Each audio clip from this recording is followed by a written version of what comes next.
A churning maelstrom of iridescent fire and obsidian ink.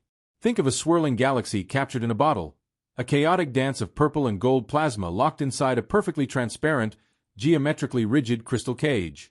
You can feel the hum of immense, unbound energy, the swirl and noise the diagrams dismiss, pulsing like a trapped heartbeat against the smooth, unbreakable glass boundaries that define its shape. This is the energy the math tries to claim does not exist. Feels too neat. Too quiet. The diagrams are immaculate. The math, elegant and unassailable.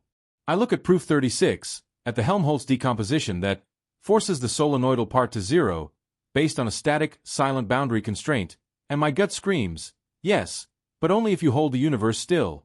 The entire construct of the uniqueness lock relies on an impossible, frozen perfection. The universal syntax is beautiful.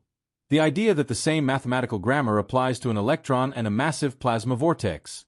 But it's just a grammar. It's the rigid rulebook of a library, not the explosive energy of the stories inside the books. This analysis presents the world as a singularity, a singular, solved puzzle.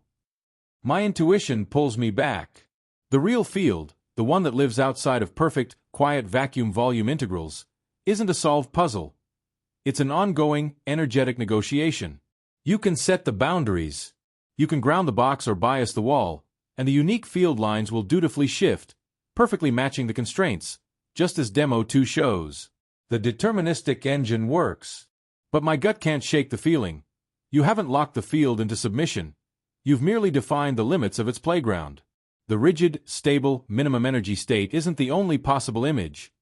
It is simply the image of the cage itself, reflected in the silent, trapped water of a mathematical vacuum.